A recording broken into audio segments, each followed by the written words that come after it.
పైడి బొమ్మలాంటి ఆమె పక్కనుంటే పగలే వెన్నెలనే కురిపిస్తా నీడలాగా నాతో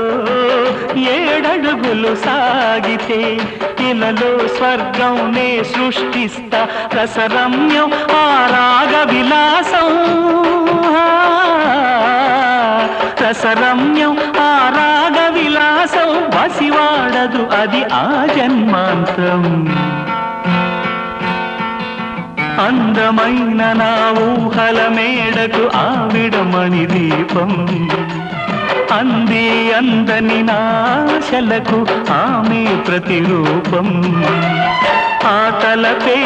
నా ధ్యానం ఆ అభినవ దేవత నా ప్రాణం